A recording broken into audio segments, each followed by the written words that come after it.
Buenos días, soy Leonidas Carrasco Letelier, soy investigador del programa de producción y sustentabilidad ambiental de INIA. Hoy en el seminario técnico virtual de biomasa para energía y usos alternativos les voy a presentar el trabajo titulado Huellas ambientales de madera de eucaliptus para una biorefinería en la zona norte de Uruguay. Este trabajo ha sido desarrollado en forma conjunta con la doctora Cecilia Rachid y el doctor Fernando Resquín del programa forestal de INIA con sede en Tacuarembó. Esta ponencia va a tener tres fases: una para hablar un poco sobre sustentabilidad y huellas, una segunda sobre el problema que queremos analizar, y el tercero van a ser los resultados del trabajo. Este es un trabajo financiado por un fondo de la Unión Europea, el proyecto va a haber Real 5, del cual se derivan estos resultados. Para arrancar todos en la misma página, voy a hablar sobre aspectos generales de sustentabilidad dentro de lo que se denomina sustentabilidad ambiental y lo que sería relevante para las cadenas de producción y los productos. Hay que considerar el resumen realizado por Johan Rockström sobre los límites del crecimiento, los cuales sintetizan las dimensiones relevantes que deberíamos tener en cuenta al momento de pensar en evaluar la sostenibilidad de alguna cadena de producción. ¿Por qué en estas dimensiones? Porque estas dimensiones, si son superadas en sus capacidades de carga, o nos excedemos en el impacto sobre ellas, amenazamos nuestra supervivencia como especie o nuestra calidad de vida. Esta sostenibilidad y estas dimensiones han tomado un valor creciente en los mercados internacionales, en los criterios de análisis de los productos y las cadenas, los objetivos de desarrollo sostenible, por lo cual se han buscado estrategias para poder trabajar sobre ellas. En un mundo, como aparece acá el dibujo, en el cual se demanda más combustible, más barato, obviando el tema de sus impactos. En este sentido, a la parte ambiental se le ha agregado en los últimos 10 años en realidad 4 conceptos nuevos: biocombustibles, biorefinerías y bioeconomía, y la economía circular. El cuarto concepto, biocombustibles como una solución para la descarbonización de las matrices energéticas, para tratar de reducir la emisión de gases de efecto invernadero y la dependencia de combustibles fósiles que colaboran en el calentamiento global. Biorefinerías como una estrategia para hacer rentable la síntesis de estos biocombustibles, que no siempre son rentables en los esquemas de mercado actual, no son competitivos con los combustibles fósiles a veces. Y a eso se suma que las biorefinerías pasaron a ser una parte clave en lo que se llama la bioeconomía, en la coproducción de productos de alto valor agregado, que son los que le dan la rentabilidad económica a la producción de los biocombustibles. Y a su vez ahora un concepto que se viene desarrollando en Europa y se está enfatizando en la ISO, con las normativas nuevas para economía circular, en tratar de ver cómo reducir el consumo de materias primas nuevas a través de la circularidad de las materias a través del reciclaje. En estos esquemas nuevos y en el esquema tradicional, por ejemplo, de biorefinería y biocombustible, la cadena forestal es una cadena que tiene muchas potencialidades, tanto por sus coproductos como por su materia prima, que tiene la capacidad de poder dar sustento a síntesis de productos de alto valor agregado en el esquema de bioeconomía. Ahora, estos conceptos biocombustible y biorefinerías no se deben tomar per se como sostenibles, Eso es un error. O sea, un biocombustible no es sostenible porque es biocombustible, porque tiene una parte biológica y no es fósil, igual que las biorefinerías. Eso es una cosa que debe ser evaluada y cuantificada. Y acá entramos hay que abandonar esta perspectiva voluntarista en la sustentabilidad, que uno fija muchos objetivos sin saber bien cómo alcanzarlos. Esta ponencia va más por el lado de la sostenibilidad cuantitativa, en la cual tiene metodologías claras para hacer los diagnósticos, orientar la gestión y focalizarse en los gaps de información, en los vacíos de información de desarrollo tecnológico o de documentación. Y en ese sentido, el primer nivel, la primera aproximación es el balance energético o el ROI, entre la razón entre la energía producida y la energía invertida, que es una forma muy gruesa de calificar la sostenibilidad. No hay mucho consenso. Algunos autores, como el autor de este libro que está fotografiado ahí, mencionan que un ROI inferior a 3 no sería sostenible. Otros autores hablan del valor de 2. Un ROI de un combustible fósil para estos autores oscila entre 13 y 20 el valor, o sea, 13 a 20 veces se recupera la energía invertida destilándose combustible desde el petróleo en función de la energía producida. Hay casos documentados de algunas plantas de bioetanol de Estados Unidos que tienen rentabilidad energética cercanas a 1, o sea, no generan más energía que la energía invertida o pueden producir menos. Algunas plantas que cerraron de segunda o tercera generación.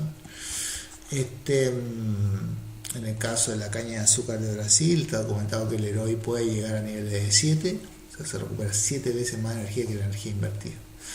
A eso hay que agregar algunos criterios de control sobre la sustentabilidad que ha agregado la Unión Europea, como reconocer como biocombustible combustibles que tengan una huella de carbono que representa un 60% de reducción de la huella de carbono de su combustible de referencia. O sea, no basta con tener un biocombustible, sino que el biocombustible en su síntesis tenga una huella de carbono mucho menor, al menos 60% menor, que la del combustible de referencia, que en este caso puede ser nafta o diésel. ¿Cómo se calcula este ROI? Este ROI se tiene que definir un alcance, es decir, de dónde está dónde. En el caso de forestal vamos a pensar que lo podemos hacer desde la síntesis de los productos y los insumos para ese cultivo forestal: fertilizantes, plantines, energía eléctrica consumida en el vivero, pesticidas usados en los cultivos, hora máquina, combustibles, lubricantes,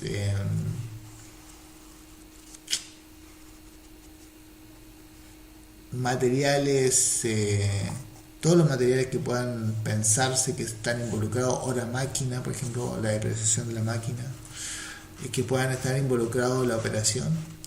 Y un alcance físico y logístico, por ejemplo, puede ser desde que se instala la plantación hasta que se llevan los productos a la puerta de la biorefinería.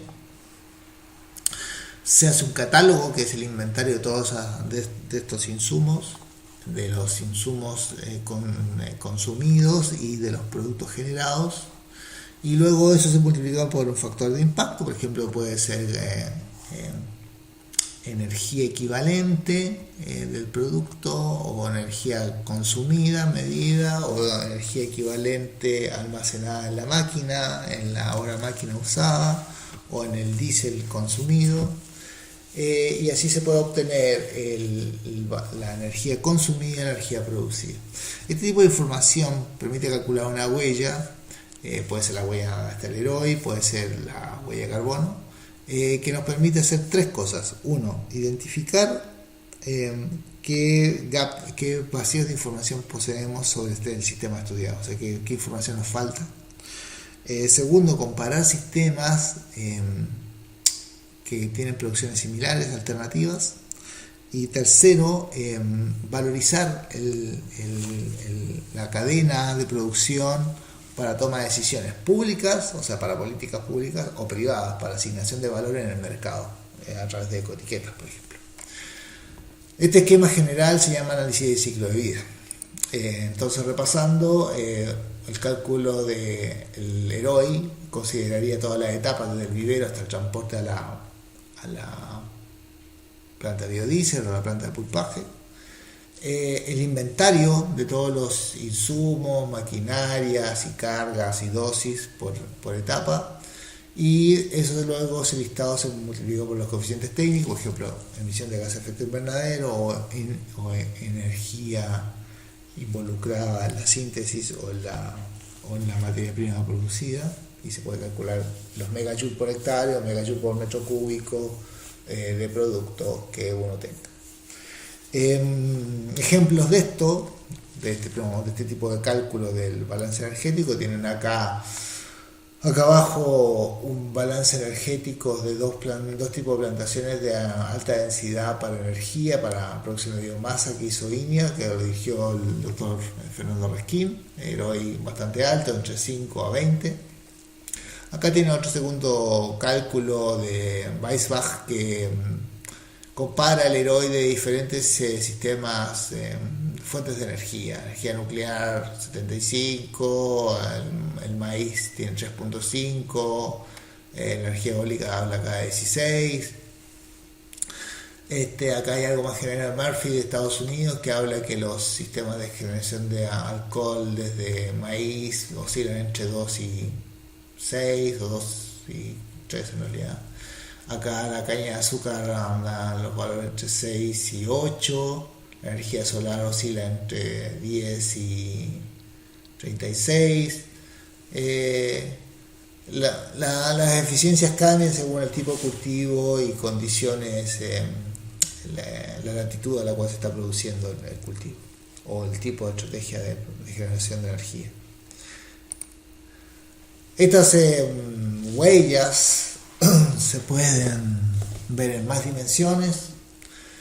La más conocida para nosotros es el cambio climático, la huella de carbono, pero está la huella del agua acá, escasez de agua. Está la eutroficación, que es la emisión de nutrientes, que si se dan cuenta, son los mismos tópicos que en términos genéricos menciona Rockström, que son relevantes. Acá está hablando de flujo biogeoquímico, que es eutroficación. Acá está hablando de cambio de uso del suelo, y acá también Rockström refleja eso. Cambio de la biodiversidad, que es el impacto ecotoxicológico que se menciona acá en las huellas. Todas estas dimensiones en forma individual son huellas ambientales, y el grupo completo se llama análisis de ciclo de vida. Es decir, esto es una cuantificación sistematizada de los impactos en las dimensiones descritas por Rockström, también de otra forma.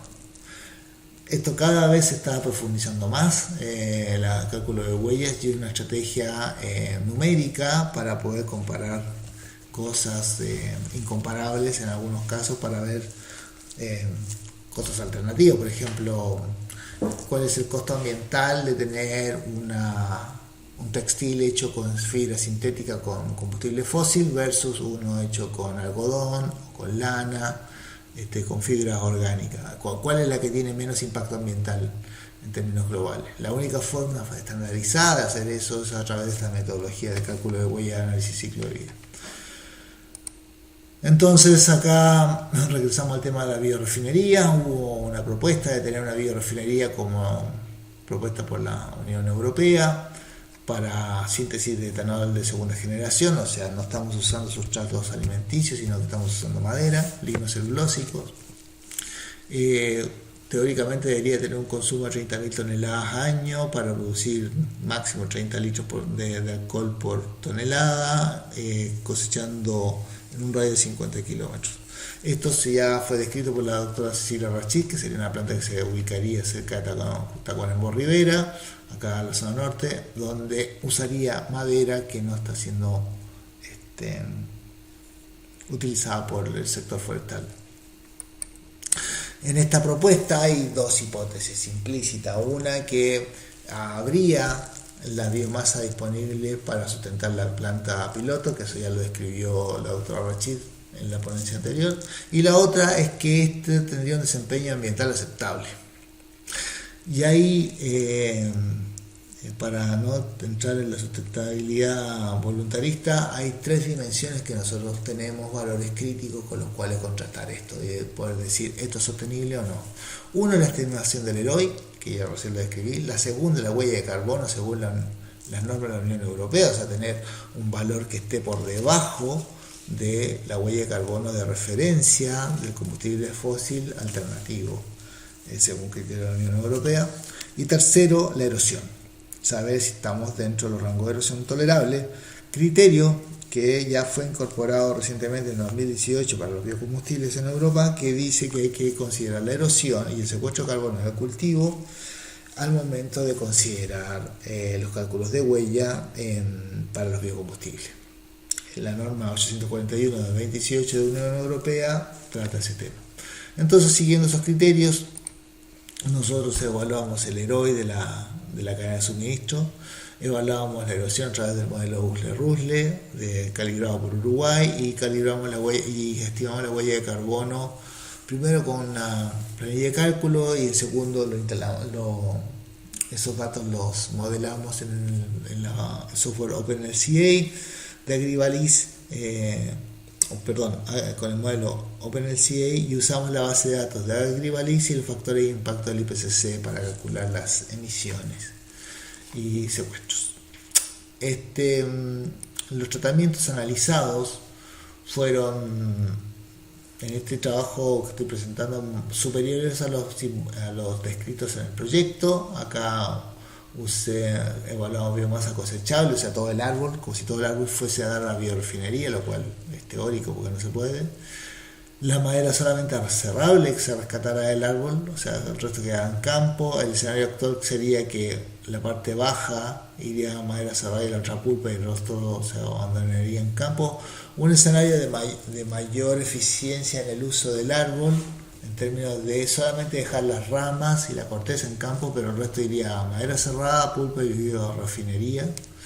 Y las dos últimas alternativas toman la madera cerrada, la biorefinería, pero la última agrega usar el 50% de las ramas que están en el campo.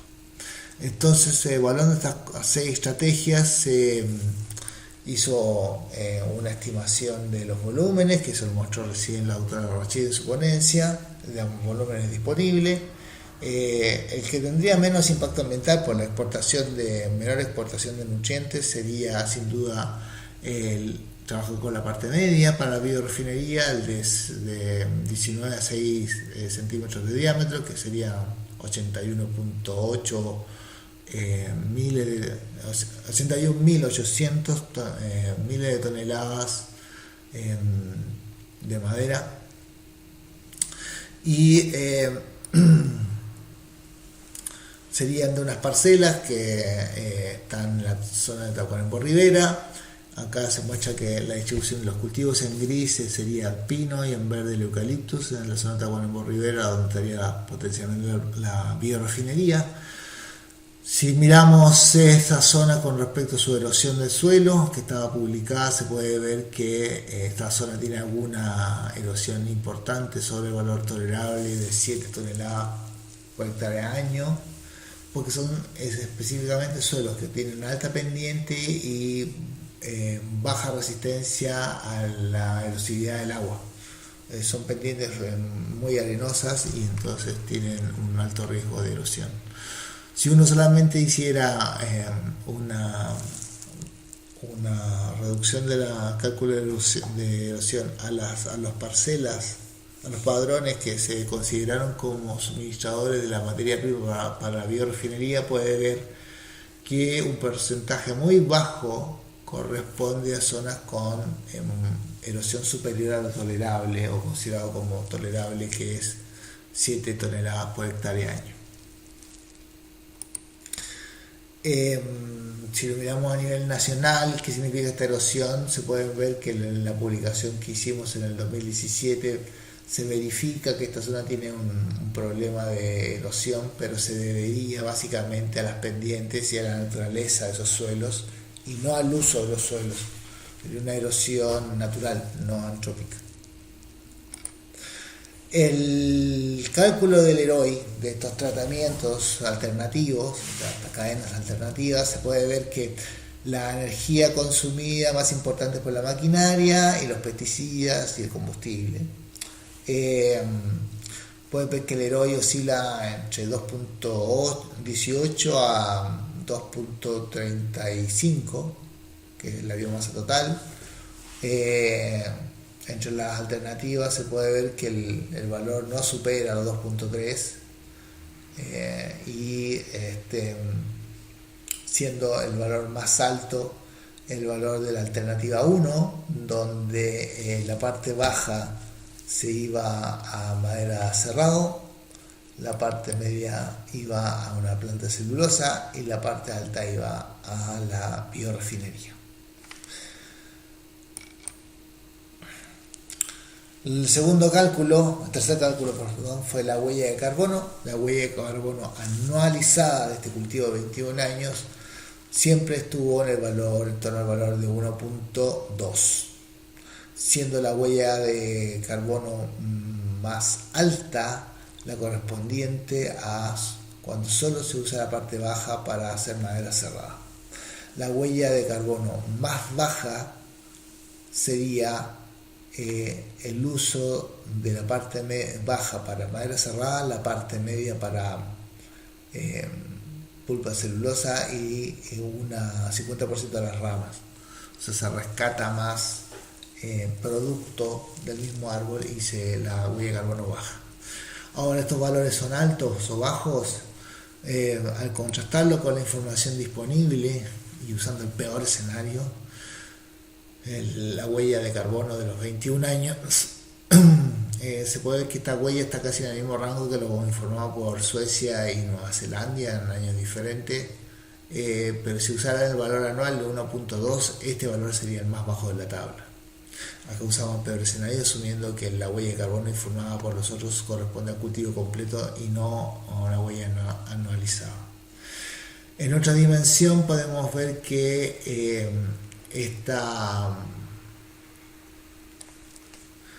este resultado muestra que los valores de Uruguay en términos de la huella de carbono por masa sigue siendo bajo comparado con los trabajos informados por Simmons para Nueva Zelanda. Si estos valores ahora los pensamos con la biorefinería, vamos a ver que son valores que siguen siendo muy buenos. Miremos primero los resultados que llevamos hasta el momento. Esta cadena de suministro tendría 81.800 toneladas, o sea, son más de 30.000, puedes tratarlo en la biorefinería. Posee un Leroy de 2.3, o sea, es superior a 2, o sea, es sostenible esta cadena de suministro. Y la huella de carbono transformada por megajoule generado, ¿sí? Da 2.6, ¿sí? Ahora, este valor de 2.6 hay que vincularlo con el Leroy de la biorefinería y con la huella de carbono de la biorefinería. El Leroy de la biorefinería es bajo, es 1.16, casi 1.2. Si uno saca el valor medio, el Leroy se iría a 1.73. Es un poco más bajo que 2, no es 1. En el caso de la huella de carbono, si uno saca el valor medio, hay dos valores de huella de carbono para la biorefinería. Uno muy bajo, que si considero todos los coproductos de la biorefinería, y otro que solamente si considero como producto el bioetanol que genera. Usando el peor escenario, el bioetanol que genera, el valor medio de la huella de carbono podría caer a 1.39, lo cual indica dos cosas. Uno, que el Leroy promedio es 1.7, o sea, no es 2, pero está más cerca del 2 que del 1, o sea, sería rentable, aunque los criterios de menor a 3 no rentables no lo superarían. Y la huella de carbono bajo un 98% con respecto al combustible de referencia fósil, lo cual implica que esta sería una cadena sostenible en el término de huella de carbono. Entonces, resumiendo, tenemos 4 resultados.